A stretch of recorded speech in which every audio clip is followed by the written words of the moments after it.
네, 오늘 또 우리 볼 말씀은 계시록 1장 19절 말씀입니다. 그러므로 내가 본 것과 지금 있는 일과 장차 될 일을 기록하라. 한 번 더 같이 읽겠습니다. 그러므로 내가 본 것과 지금 있는 일과 장차 될 일을 기록하라. 오늘 말씀은 핍박과 박해를 믿음으로 이겨내기 위해 라는 제목으로 여러분과 함께 말씀 나누겠습니다.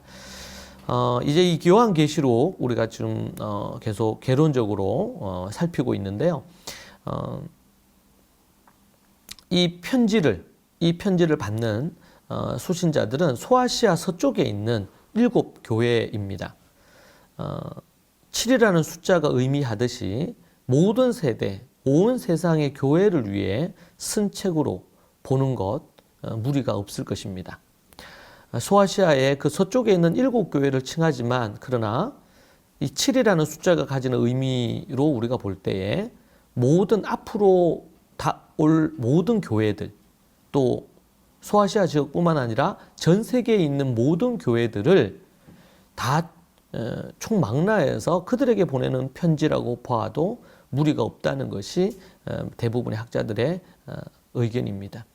기록 목적은 당시 막강한 이 로마 권력 아래 심각한 어떤 박해를 받고 있고 고통 가운데 있는 이들에게 배교와 아니면 세속 어떤 문화, 세속의 가치 또 박해를 하면서 많은 황제들이 요구했던 그런 우상 숭배와 죄악된 삶과 로마의 이 더러운 어떤 문화 이런 부분의 유혹을 그들이 이겨내고 그 박해 가운데서도 하나님을 의지하면서 나아가도록 하기 위함이었습니다.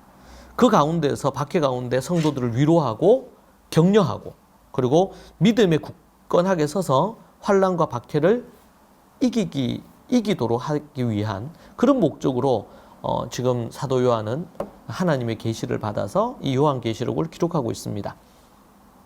그리스도의 어떤 재림과 그 이후에 있을 심판 그리고 새하늘과 새 땅의 도래를 보여주기 위함이지요. 특별히 이 요한계시록의 주제는 천지를 창조하시고 역사를 주관하시는 그 삼위 하나님이 그 하나님이 완전하게 이 땅을 통치하고 계시다는 것과 하나님의 뜻을 거역하고 성도를 미혹하는 이 사단의 계계와 그리고 유혹, 시험 이런 부분에 있어서 믿음으로 이 박해와 고난을 이기도록 성도들을 그리고 인간을 구원하기 위해 성육신하신 구원의 어떤 완성, 심판, 재림하실 예수 그리스도 그리고 장차 새하늘과 새 땅이 이루어질 것에 대한 하나님의 나라에 대한 그 모든 것들을 다 집약해서 다루고 있는 부분입니다. 그래서 주제라 그럴 때 아주 금방 언급한 것처럼 다양한 부분들을 우리가 생각해 볼 수가 있고요. 또 어떤 관점에서 이제 해석하느냐에 따라서 본문에 대한 어떤 이해도 많이 달라지죠. 다양한 견해를 갖고 있는 책이기도 합니다. 그러나 공통된 입장은 그리스도께서 자신과 자신의 이 성도들을 대항하는 모든 악한 세력을 물리치시고 자신들의 성도들과 교회를 승리하게 하신다는 부분들에 대한 메시지를 담고 있습니다. 그래서 악한 어둠의 세력들이 이 믿는 자들을 공격하고 그리고 또 핍박하고 그렇게 하여 많은 사람들이 배교할 수도 있고 낭망할 수 있는데 최후 승리가 있음을 알게 하고 그 핍박 가운데서도 그들에게 확신을 주고 힘을 불어넣어 주려고 하는 그런 메시지를 담고 있습니다. 특별히 이것을 읽는 독자들은 이미 핍박이 심한 어두운 시대 속에 그들이 살고 있었기 때문에 이보다 훨씬 더 심한 어떤 핍박이 다가올 수 있음을 직감했을 것입니다. 우리가 요한계시록 그냥 특별히 많은 해석을 안 하고 그냥 읽기만 해도 이 본문들이 갖는 메시지가 갈수록 더 심각한 박해가 있고 그리고 고통이 따르겠구나. 믿는 자들뿐만 아니라 이 세상에 하나님의 그 심판이 있겠구나라는 것을 직감할 수 있는 말씀이죠. 그렇기 때문에 의인과 악인들에 대한 하나님의 계획을 믿고 그리스도 안에서 굳건하게 이 믿음을 갖고 인내하면서 나아가게 되면 하나님의 놀라운 그런 하늘나라의 상급을 받고 복을 누리게 될 것이라는 것을 우리에게 말씀해 주고 있는 것입니다. 그래서 본서는 이 좀 믿음 생활에 있어서 세상과 타협하고 그리고 타성에 좀 젖어 있고 매너리즘에 빠져 있는 성도들에게 타협을 이제는 중단하고 도전을 주기 위한 기록이라고 볼 수가 있겠고요. 특별히 미래주의자들의 어떤 견해에 따르면, 그러니까 성경을 이 해석함에 있어서 요한계시록을 해석하는데 여러 다양한 해석법이 있습니다. 그 중에 하나가 미래주의적인 어떤 견해가 있는데 그 견해에 따르면 다음 세대의 모든 성도들의 영적인 생활에 또 그리고 또 말세의 사건과 관련해서 올바른 시각을 갖도록 미래에 대한 올바른 시각을 갖고 삶을 살아가도록 그렇게 그런 목적으로 이 요한계시록이 기록되었다. 하나님께서 이 마지막 요한계시록을 통해서 미래의 어떤 주님의 재림과 미래의 사건에 대한 하나님의 예언적인 메시지를 주심으로 하나님의 나라를 준비하고 또 어떤 사람들에게는 죽음을 준비하고 주님의 재림을 준비할 수 있도록 만들어준 책이 바로 요한계시록이다.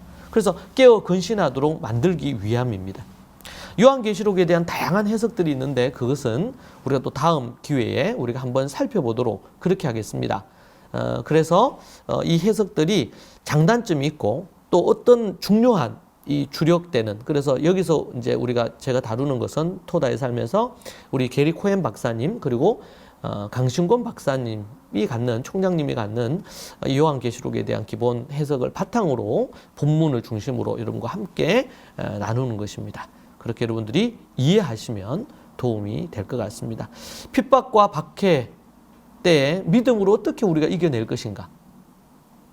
우리 그리스도인들이 이 땅을 살면서 여러 모양으로 사단의 공격을 많이 받습니다. 그리고 또 물리적인 어려움을 겪는 경우도 있지만 여러 가지로 세속적인 가치와 사상과 문화적인 공격을 정말 많이 받습니다.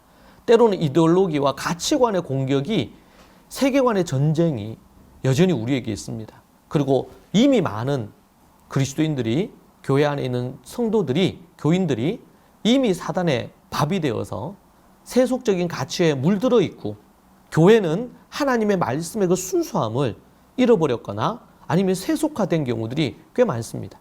우리는 다시금 하나님의 말씀으로 돌아가서 주님의 말씀과 하나님의 뜻에 굴복하는 인생을 살아야 되겠고 요한계시록이 바로 그런 역할을 하게 될 것입니다. 여러분 그런 부분에서 우리가 깨어 근신하는 여러분들이 되시기 바랍니다. 그리고 세상과 타협하지 마십시오. 타협하고 있는 부분이 있다면 속히 그곳에서 벗어나서 하나님의 뜻 앞으로 나아오시는 여러분들이 되시기를 축복합니다. 이 시간 함께 하나님 앞에 이 말씀을 두고 같이 기도하시겠습니다.